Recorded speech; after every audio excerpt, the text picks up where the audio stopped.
Mga kasayan, maglalagay tayo ng ng digital speedometer. Kasi nasira na yung niya, yung speedometer cable. Nasira yung speed cable niya. Ngayon, ang tagal naman dumating sa order. Ito na lang gagawin natin, digital speedometer. Yan na. Para pag nag-top speed tayo, magagamit natin yan. Ito kasayan, kailangan natin ditong maglagay ng cellphone holder with charger. Nakatulad nito. Pag meron na kayong cellphone holder with charger, plug and play lang to ha. Tingnan nyo, halimbawa, meron na kayong cellphone holder with charger. Be careful when you drive. Ito ha. Tingnan mo kung meron na. Wala. O, dito sa kabila. Nakalawang na isang cellphone holder natin ha. Yeah. O yan. Meron na. Kinalawang isang natin. Eh siya kasaya na. 1 minute magsi-0-0 na yan. Kaya kailangan mag-i-install tayo ng ng charger. Kaya pag meron na kayong cellphone holder with charger, okay na.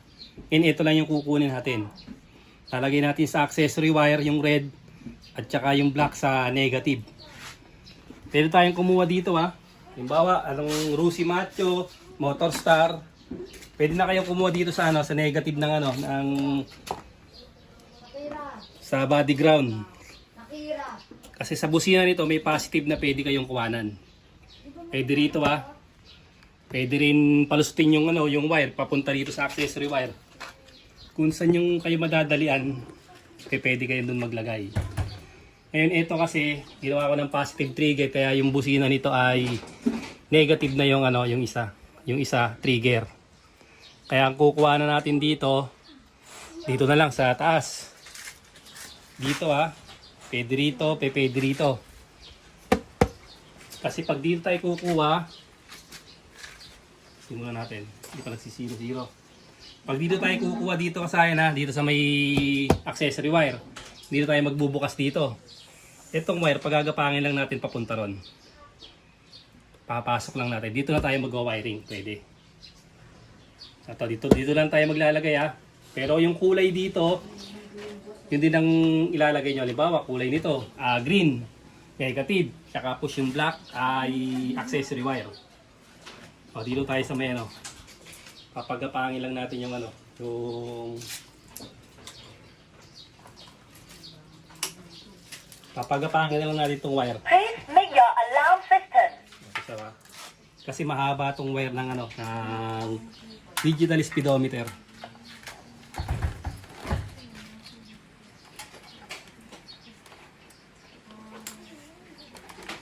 Ito pag nahabaan naman kayo at ayaw ng gantong ayaw nyo ng gantong pulupot halimbawa o ma-wire sa harapan pwede ha.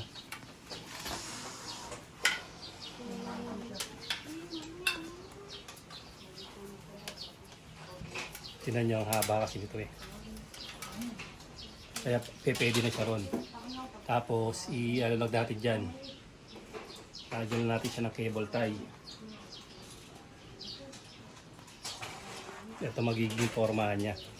Tapos dadaan sa loob.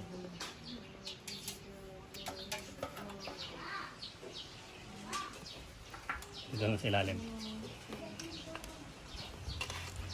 Mahaba pa rin kahit na siya. Oh. Tapos yun natin. Ito yun na yung dulo ng charger ha. Dito tayo kukuha. Ito yung accessory wire. Ang ating sa pampantraw ha. Solid black. Ito. Solid black. Ito yun accessory wire.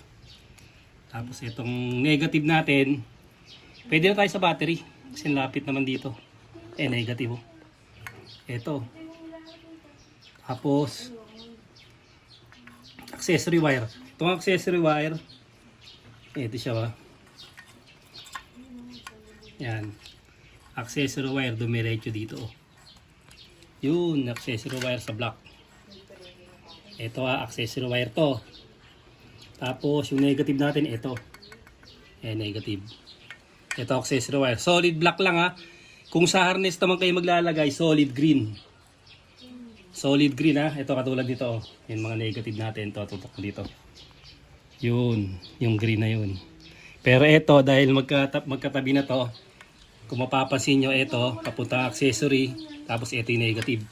Para makasigurado kayo ha, kukuha akong test light. Para mas ma-clear. Tutukan mo lang yan ha. Para ano.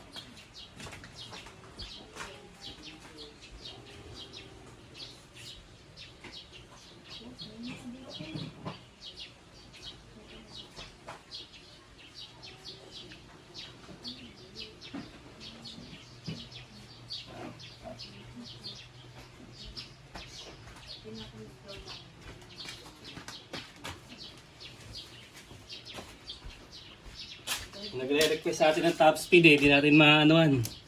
Dahil wala tayong speedometer. Lagay lang natin sa body ground. Kailangan bukas ng susian ha, pag maghahanap tayo ng ano, accessory wire. Pag sa kabila tayo napunta, magbi-blink siya, mali yun. Dapat steady. Pag pinatay natin yung susian, mamamatay dapat siya. Pag bukas, saka pa lang siya open. Yan ang accessory wire ha. Ngayon, ito yun ha. Yan, nakakonekta rito. Oh. Ito, nakakonekta rito yung accessory wire. Pwedeng dito na tayo kumuha. Kasi magkalinya yun eh. Kahit hindi na dun sa may pinaka battery natin. Accessory wire at saka ground. Ito naman yung ground ha. Tignan nyo ha. Yung ground natin. Kasi ground natin dito. Ito, yung kulay green. Ito. Papansinin nyo ha. Ito yung accessory wire, yung red. Red ng ating charger na kailangan natin sa digital speedometer. Napakasimple ha, pagka may cellphone holder with charger na kayo. Pagka ganito lang ginawa nyo, okay na siya agad. Accessory wire at saka pwedeng body ground, pwedeng solid green.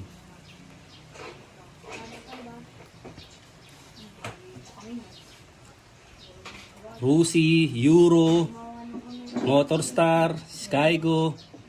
Mga mabilis kasi masira ang ano. Meron tayo nitong ginaid, naglagay sa TMX 155. Taga La Union.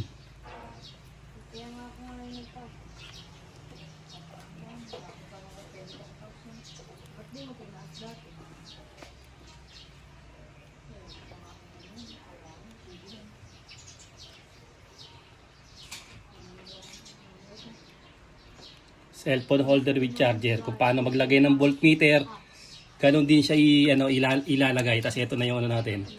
Kinalawag na kasi yung natin eh. Saya na.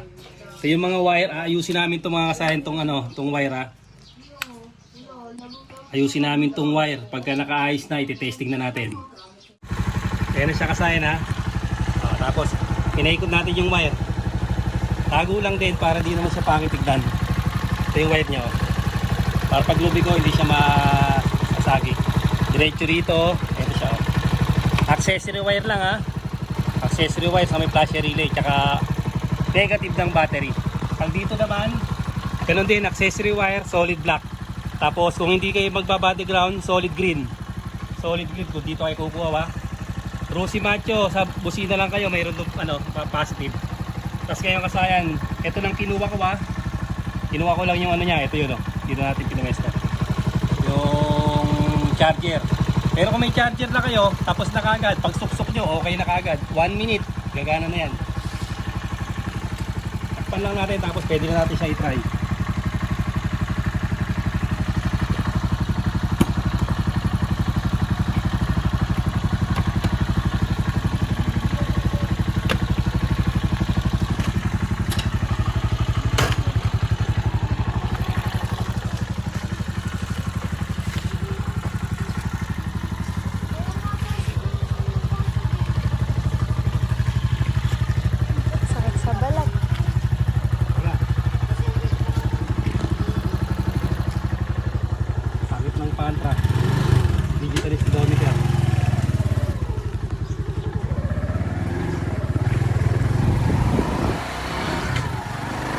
Kita ba?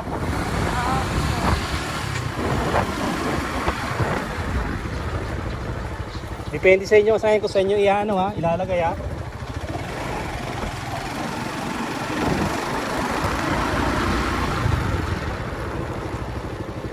Accurate to kasi na testing ko na sa iba't ibang motor to.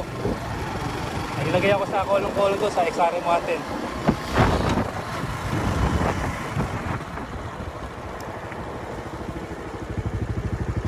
Pag top speed na tayo sa 88 sa ano sa 38 na ano 38 na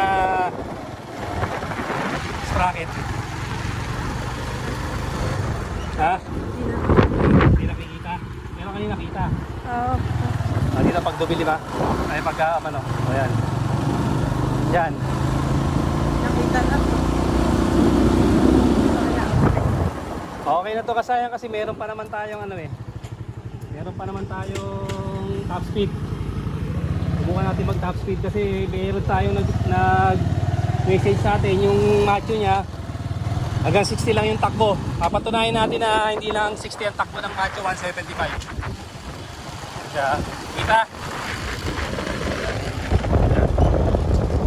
Ganito na lang mga kasayan.